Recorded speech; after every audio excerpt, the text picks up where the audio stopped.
Stop. If you are thinking about buying a new Apple TV today, you are making a massive mistake. You are about to hand over your hard-earned money for technology that is officially ancient. We have just received concrete leaks from the heart of the supply chain that change everything. The black puck under your TV has been gathering dust since 2022, but a monster is coming in 2026. This isn't just a small spec bump. We are talking about a generational leap that will turn your living room into a gaming powerhouse and an AI command center. The current Apple TV 4K is running on the A15 chip. That is the same brain found in the iPhone 13. While it handles Netflix just fine, it is starting to choke on anything demanding. Apple knows this. That is why the 2026 refresh is centered around the A17 Pro chip. This is the same silicon found in the iPhone 15 Pro. This chip is a beast.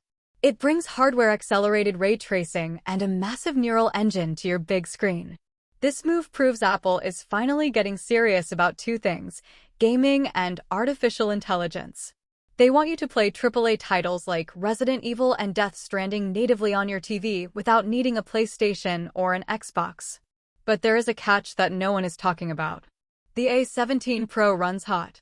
The current Apple TV is fanless and silent, which is great for movies, but terrible for high-end gaming. If Apple shoves this powerful chip into the same plastic box without a fan, it will throttle and lag within minutes. We are looking closely at the chassis design because without proper cooling, that expensive chip is just marketing fluff. It would be like putting a Ferrari engine inside a golf cart. Beyond the raw power, the networking upgrades are what will actually change your daily life. The leaks point to the inclusion of the N1 chip and Wi-Fi 7 support. If you have a modern mesh Wi-Fi system, this is a game changer for latency. This is crucial for your smart home. Currently, checking a HomeKit camera on your TV involves a frustrating 2-second delay. The N1 chip is designed to kill that lag.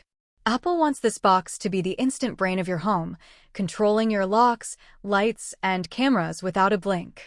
For the video nerds, the addition of AV1 decoding is a huge win. This is a compression standard that Google and Amazon already use. It allows for higher quality 4K streams at lower bit rates. If your internet is slow, your movies will look better. If your internet is fast, YouTube 4K will look crisp and professional instead of compressed and muddy. This addition future-proofs the device for the next 5 years of streaming standards.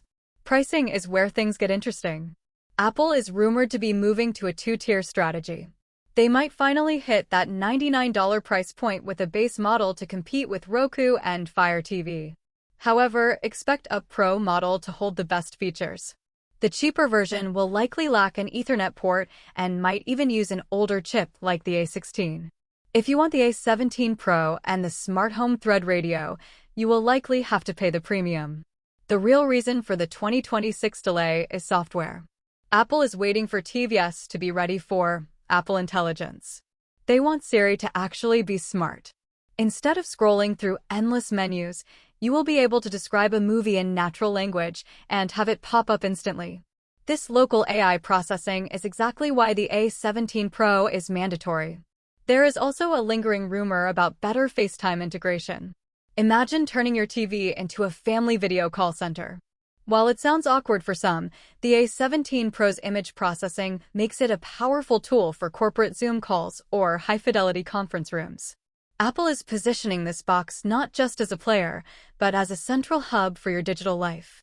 Let's dig deeper into the Apple Intelligence aspect because this is the real viral hook. For years, Siri on the Apple TV has been a joke. You ask for a movie, and it gives you a random YouTube clip. With the A17 Pro, the neural engine can process large language models locally. This means privacy and speed. You won't be waiting for a cloud server to understand your request. You could say, "Find me that movie where a group of friends finds a treasure in a cave," and the Apple TV will actually know you're talking about the Goonies. This level of semantic search is a massive leap forward. It's not just about finding movies, it's about controlling your environment.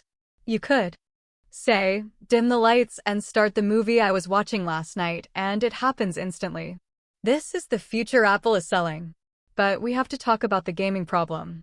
Apple has tried and failed to make the Apple TV a console for a decade. Why is this time different? It's the A17 Pro. This is the first mobile chip with hardware ray tracing. This isn't just mobile gaming. This is console-quality lighting and shadows. If Apple launches a dedicated controller or partners with major publishers for day-and-date releases, the Apple TV 4K 2026 could disrupt the entire industry. Why buy a $500 console when your $150 streaming box can play the same games? Of course, the thermal issue remains the biggest hurdle. If Apple wants to win the living room, they have to move away from the silent at all costs philosophy and give us some active cooling. Another major leak suggests that the 2026 model might include a revamped Siri remote. We've heard whispers of Find My integration built directly into the remote speaker, making it much louder and easier to find when it slips between the couch cushions. There's even a wild theory about a small touch-sensitive area that allows for gesture control. It's these small quality-of-life improvements that make the Apple ecosystem so sticky. If you're already using an iPhone and Mac, the synergy with a Wi-Fi 7-enabled Apple TV will be seamless. Imagine airplaying a 4K ProRes video from your iPhone to your TV with zero stutter. That's the power of the N1 chip and Wi-Fi 7 working together. My best opinion? This is the most exciting Apple TV update in a decade. If you have the 2022 model, you can wait. But if you are using an older HD or first-gen 4K box, do not buy anything now. Wait for the spring 2026 launch. The jump to Wi-Fi 7 and the A17 Pro will make this the last streaming box you need to buy until 2030. Just keep an eye on those cooling vents, because if they don't fix the thermals, all that power will go to waste. Apple has a habit of prioritizing thin designs over performance, but for a gaming-grade chip, they need to be smart. This is the moment where the Apple TV either becomes a true console competitor or remains just a fancy Netflix box. Based on these leaks, I'm betting on the former. We are also hearing that Apple might bundle a few months of Apple Arcade and Apple TV Plus with the purchase of the Pro model to really drive home the value proposition. If they can get the pricing right and the hardware doesn't melt, they have a winner on their hands. The competition is stiff, but neither Roku nor Amazon has a chip that even comes close to the A17 Pro. This is Apple flexing its silicon muscles in a category it has ignored for far too long. If you like the video, subscribe, share the video, and hit the bell icon.